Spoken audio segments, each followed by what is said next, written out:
요즘에 왜 이렇게 푸드홀이 많아졌지? 혹은 푸드홀이 뭐 이렇게 유행이지? 매출이 2배?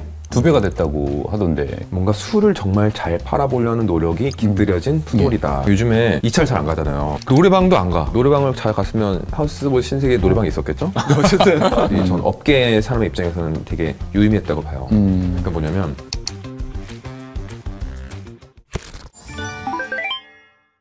각 분야의 전문가와 함께 이야기해보는 소비와 머니. 오늘은 많은 구독자분들이 반가워할 게스트가 오셨는데요. 저희 소비더머니의 19위시죠. 정동현 팀장님. 반갑습니다. 안녕하세요. 다른 채널에 출연하신 거 종종 뵀는데 실제로 이렇게 뵈니까 더 뭔가 약간 친근감이 이렇게 많이 느껴지는데요. 아, 정말요? 예. 다행입니다. 아, 근데 너무 오랜만에 불러주셔가지고 예. 자주 불러주십시오. 네. 알겠습니다.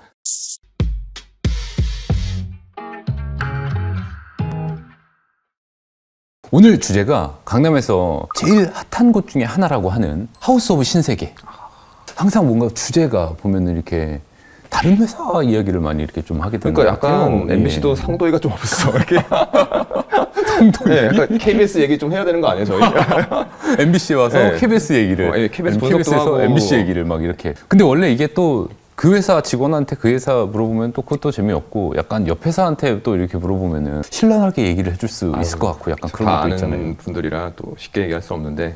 이렇게 잘 된 이유가 뭐라고 보세요? 뭐 잘하고 있죠. 잘하고 있다. 네. 예. 매출이 2배? 2배가 됐다고 하던데. 목표치의 2배라고 얘기하잖아요. 사실은 그 공간 자체가 원래 면세점 있던 공간이거든요. 예. 근데 면세점이 장사가 안 돼가지고 나가면서 이제 그 공간을 쓰다 보니까 옛날에 장사가 안 돼서 나갔으니까 매출이 좀 더 잘 남아 보이는 것도 좀 있는 것 같고 제 말은 이제 그 유통업체에 쓰는 그 숫자들의 얘기들이 어떤 의미에서는 마케팅적인 게 좀 있다.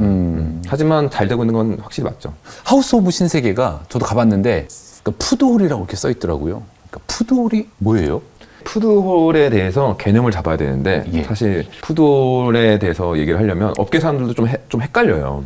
왜냐면 사실 푸드홀과 푸드코트의 정확한 기준점은 없기 때문인 거예요. 우리가 푸드홀에 대해서 요즘에 왜 이렇게 푸드홀이 많아졌지? 혹은 푸드홀이 뭐 이렇게 유행이지? 근데 저는 그 역사적 맥락을 좀 보긴 해야 된다고 생각을 하거든요. 푸드홀의 어떤 중요한 역사적 기점을 생각을 해보면 1997년에 뉴욕에 첼시 마켓이 오픈했던 것과 2007년에 이틀리가 처음 문을 열었던 그 전 두 가지 사건을 생각을 많이 하거든요. 그러면 1997년에 첼시 마켓이 오픈을 했던 거는 원래는 이게 과자 공장이었는데 이걸 재개발하면서 첼시 마켓이 생긴 거잖아요. 첼시 마켓이라는 거는 그 안에 이제 오이스터 바도 있고 그다음에 뭐 타코 집도 있고 식료품점도 있고 와인샵도 있고 그런 전통 시장을 약간 리인벤트, 재창조한 푸드홀의 최초 원형이라고 저는 생각을 하거든요. 그러면 그것들이 사실 미국이라든가 유럽의 그런 구도심을 재개발하면서 근데 얘네들이 재개발할 때 막 건물을 다 때려 부시고 할 수도 있지만 그대로 보존하면서 재생하는 그런 형태의 푸드홀이 첼시 마켓이었던 것 같고 2007년에 이제 이틀리가 처음 생겼는데 이틀리. 그러면 그게 또 왜 2007년이냐라는 것도 저희가 한번 생각을 해봐야 될 것 같아요. 옛날에는 신세계든 롯데든 푸드코트가 있었어요.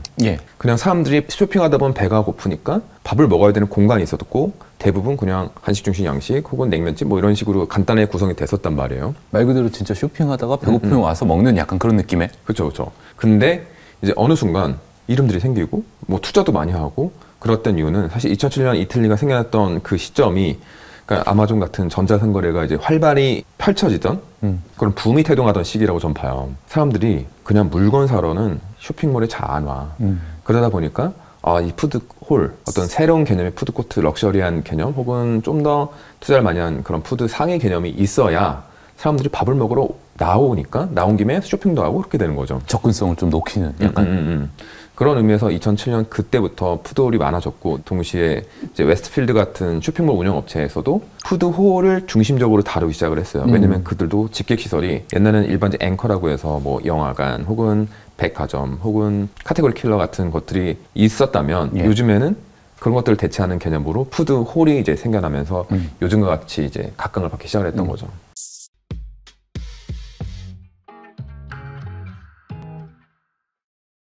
푸드홀의 시초와 개념에 대해서 설명을 해주셨는데 지난번에 백화점 식품관 한번 설명해 주신 적이 있었잖아요. 저 재밌게 봤는데 식품관과 푸드홀의 차이를 좀 이렇게 설명해 주시면 어떨까요? 근데 기자님은 그 백화점에서 장 본 적 있어요?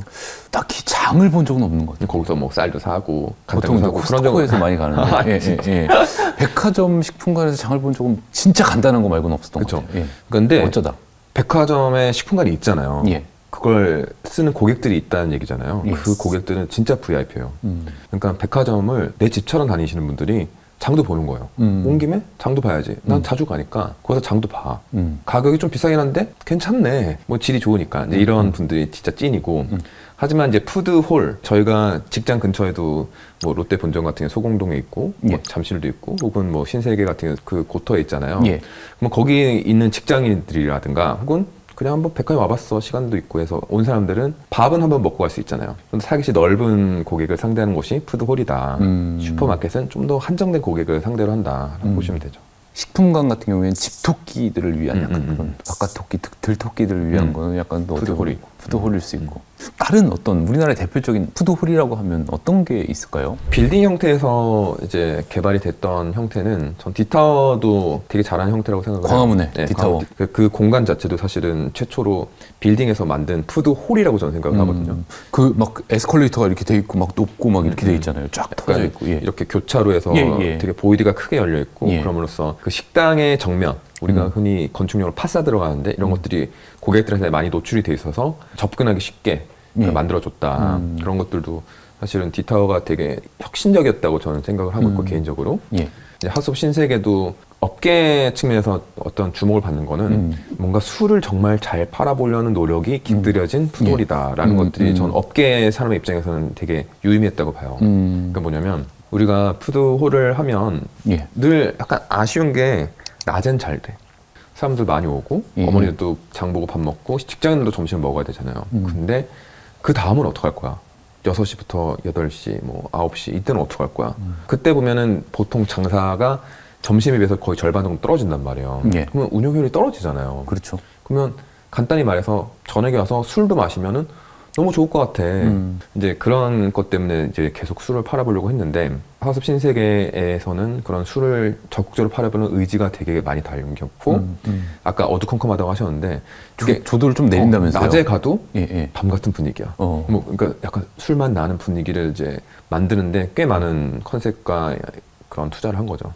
그런 것들이 의의가 있다고 저는 생각을 해요. 하우스 오브 신세계 같은 경우에는 그 옆에 보면 다 아파트고 저녁 8시 이후에 여기서 술 마시는 사람이 있을까? 이런 생각도 좀 들거든요. 이게 앞으로 계속 쭉 이어질 수 있을까? 이런 걱정도 좀 되긴 하거든요. 근데 그게 저희가 술을 마시는 문화가 좀 많이 달라진 것 같아요. 예. 요즘에 2차를 잘 안 가잖아요. 그렇죠.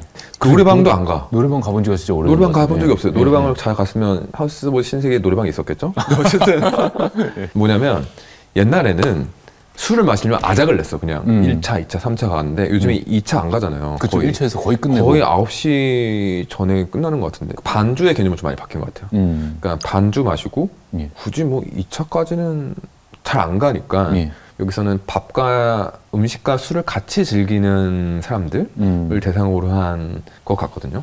그런 것들이 바뀐 주류 소비 문화와 사실 맞아 떨어지는 거죠. 저는 가본 곳 중에 저기 인천 파라다이스에 있는데 그 파라다이스 시티 호텔 거기도 약간 푸드홀 비슷한 느낌? 다양한 이제 푸드 벤더들, 그러니까 푸드 테넌트들이 모여 있고 그것들이 하나의 룩이라든가 동선을 창조해낸다면 사실은 그걸 전 푸드홀이라고 볼 수 있을 것 같아요. 되게 고급화된 푸드홀인 거죠. 그다음에 저희 뭐 롯데 얘기도 좀 하면 롯데 얘기 해주셔야죠. 그러니까 수원에 롯데몰. 타임플러스 롯데몰 오픈하면서 다이닝 에비뉴라고 해서 푸드홀을 만들었는데 그런 경우에는 이제 뭐 이탈리아의 피아자, 그러니까 이탈리아 광장 형태의 이제 분위기라든가 그 룩을 구조를 따서 이제 푸드홀을 만들었는데 그런 경우에도 사실은 집계획 효과가 이제 있는 거죠.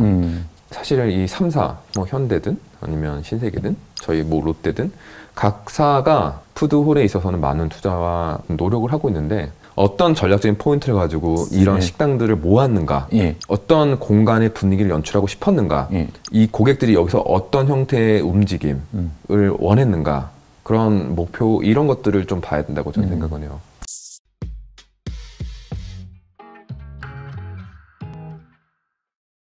그러면은 각사가 공들인 이 푸드홀에 대해서 특징이 어떤지 한번 볼게요. 일단은 하우스 오브 신세계 대표 스시야인 그 김수사가 38년 만에 처음으로 2호점을 냈다고 하고요. 또 100년 역사를 가진 장어덮밥집 키쿠가와가 국내에 처음으로 입점을 했다고. 원래 도쿄에 있었던 그거라고 하더라고요. 그리고 와인셀라에 뭐 2억 원짜리 와인을 이렇게 뭐 전시를 해놨다. 돈페리뇽이랑 같이 뭐 이런 얘기도 있고 하던데. 어쨌든 옆집 얘기라 저도 좀 조심스럽긴 한데 예. 그럼 왜 김수사일까요? 예. 이런 걸 생각해 볼 필요가 있다. 유명한데 예. 왜 유명할까요? 김수사가 엄청 프리미엄 스시야인가요? 20만 원짜리? 30만 그건 아니죠. 그건 아니죠. 예, 그건 아니죠. 한 6만 원? 뭐 이랬던 것 같은데. 예. 소주 마시는 스시야거든요. 그렇죠. 예. 소주 잘 마실 수 있는 스시야 뭐 이런 거잖아요. 예, 예. 뭐 콜키도 뭐 잘 되고 예. 정말 하이엔드 많은데 예. 그러니까 호텔 출신 셰프들이 하는 하이엔드 스시가 많은데 왜 김수사를 골랐을까 생각을 해보면 스시를 팔아. 예. 하지만 소주를 팔아. 뭔가 고급져 보이는데 좀 대중적이야. 이런 감각들을 좀 만들고 싶지 않았나라는 생각이 들어요. 엄청 비싸진 않은데 예. 또 괜찮네. 뭐 이런 느낌을 줄 수 있는 일반적이진 않은데 꽤나 친숙한 브랜드기도 해. 그런 미묘한 그 감각을 찾으려고 했던 건 아닌가. 혹시 팀장님 만약에 그 아직 백화점에 입점하지 않았는데 하나 이렇게 섭외를 하라고 하시면은 뭐 브랜드 하나 뭐 이렇게 꼽아주실 만한 거 없으세요? 노포중에서 가장 유명한 데가 있죠. 토속촌 같은데. 토속촌. 토속촌 같은 데는 절대 입점하지 않습니다가 기조이긴 한데 예. 이제 그런 곳들은 여전히 약간 전임 미답의 경지에 있다. 뭐 그다음에 명동 교자 같은 경우에도 그렇다. 명동 교자. 아. 그것도 이제 모래는 안 들어오잖아요. 그렇죠. 예. 네. 다들 그런 애들은 약간 다 위시리스트에 있어. 1위는 난 세계 지배야. 이런 것처럼 약간 이 스트레스도 있고 닿을 수 없는 어떤 닿을 수 그런. 있고 예. 담당자 바뀔 때마다 한 번씩 전화하는데 잘 안 된다. 예. 아, 잘 안 된다. 또 많은 바이어 분들이 또 거기서 또 이렇게 또 시간을 보낸다. 계속 찍고 있고. 예, 예. 열심히 찍고 있다. 근데 생각보다 나무 너무 커. 약간 이렇게 큰 나무였나? 앞으로의 푸드홀은 어떻게 좀 이렇게 발전해 나가고 어떻게 변화할 거라고 보세요, 팀장님은? 외국에서 여행 오시면 다 광장시장 다 가지 않아요? 엄청 많이 가시더라고요. 넷플릭스도 광장시장 가고 거기서 육회 먹고. 육회 먹고 넷플릭스에서 막 신세계, 롯데, 현대백화점 막 다큐 안 찍잖아요. 예, 예. 그만큼 전 세계적으로 그런 먹거리에 대한 경험이 되게 큰 붐이에요. 그러니까 붐이라고 하기도 그렇고 큰 유행인 거죠. 김밥, 떡볶이 이런 거 먹으러 가시는 것 같더라고요. 우리도 보니까. 사실은 예. 마찬가지잖아요. 태국이 쇼핑몰로 되게 유명한데 예. 그렇다고 태국 쇼핑몰 당연히 가긴 가지만 원하는 것들은 길거리 음식이잖아요. 그런 것처럼 이제는 체험하는 게 되게 중요한 거예요. 그러니까 밖에 나가 음식 체험 이런 것들이 사실 되게 중요한 테마가 되는 거거든요. 그러다 예. 보니까 푸드홀이라는 것들이 점점 더 각광을 받게 되는데 우리가 쇼핑이든 그다음에 스포츠든 예. 요즘 어때요? 다 사람이 직접 하는 게 거의 없어요. 왜냐면 운동도 운동 경기를 보고 그러니까 쇼핑을 하는 고르는 것도 거의 AI 뭐 혹은 나의 손가락이 대신 해주잖아요. 그러다 보니까 사람들이 점점 대신 해주지 않는 이 먹는 쾌락에 좀 더 빠져가는 경향이 있다고 저는 생각을 해요. 사실 우리가 되게 많은 감각을 대체하다 보니까 기계라든가 인터넷이라든가 이런 걸로 대체하다 보니까 결국 사람들이 입 감각에 몰입을 하다 보니까 더욱더 이런 푸드홀이라는 컨텐츠에 사람들이 더 많은 관심을 가지게 되는 것 같아요. 결국 이건 대신 못 하거든요. 먹는 거는. 미래 혹은 지금의 많은 샵들은 너가 느낄 수 있는 것들을 해. 그러니까 일본에 가면은 그 쇼핑몰에 목욕탕이 있어요. 왜냐면 그런 것들은 내가 체험을 해야 되잖아요. 대신 인터넷에서 목욕을 할 수는 없잖아요. 네. 그러니까 그런 체험 시설들이 점점점 많아지는 경향이 있거든요. 그런 것들이 저는 점점 다양한 형태로 많아질 것 같아요. 이제 뭐 샤넬이든 뭐 루이비통이든 카페나 레스토랑들을 계속 내는 이유도 예. 사실은 계속 고객에게 브랜드를 경험할 수 있는 것들이 결국은 푸드 식품밖에 남지는 않거든요. 근데 우리가 경험할 수 있는 요소가 이제는 먹는 거 위주로만 사람들이 경험을 하려고 하는 또 추세잖아요. 그렇죠. 그러다 보니까 저는 앞으로도 이런 형태는 많아질 것 같고 대신 감각을 체험하는 형태가 많은 업체에 있어서 이제 중요해질 것 같다. 네, 오늘 정동현 팀장님과 함께 푸드홀에 대해서 알아봤는데요. 어떠셨어요? 또 어려운 주제여가지고 네. 이게 잘 설명이 됐을지 잘모르겠네요. 네. 그러니까 고객 입장에서 사실 모르겠어요. 이게 푸드홀이든 푸드코트든 무슨 상관이야라는 생각이 들 수도 있을 것 같아요. 근데 그 공간을 하나 만듦에 있어서 생각보다 많은 사람들이 고민하고 있다? 그리고 저는 이제 늘 이런 생각을 하거든요. 근데 왜 이거야, 요즘에? 근데 왜 이게 지금 이렇게 유행하는 걸까? 생각해보면 좀 재미있는 측면이 있는 것 같아요. 근데 그만큼 우리가 먹는 거에 엄청 집중된 시대에 살고 있다고 저는 생각을 해요. 그런 의미에서 푸드나잇 너무 아쉽습니다. 잘 계시죠, 약사님? 좀 쓸쓸하네요. 네, 오늘이 끝이 아니고요. 다음 주에 또 팀장님과 함께 다른 주제로 이야기 나눠볼 테니까요. 한 주만 기다려주시면 더 재밌는 이야기로 여러분 찾아뵙도록 하겠습니다. 그럼 시청해주셔서 감사합니다. 고맙습니다. 고맙습니다. 창업자분께서 한국만 생각하면 눈물이 날 지경이다. 기쁨의 눈물, 고마움의 눈물. 이렇게 잘 되는 이유가 뭐라고 보세요? 얘는 싸도 품질이 좋으니까 품질 좋은 걸 들여다가 싸게 팔고 뭐 뻔한 얘기 드리고 이게 비밀도 아니야. 모두 다 알고 있어. 근데 왜 못 따라줘? 업체 입장에서는 뭐 이것도 해라 저것도 해라 뭐 검사도 받아라 이 마진을 우리한테 하라고? 근데 매출 찍어줄 때마다 100억 이게 막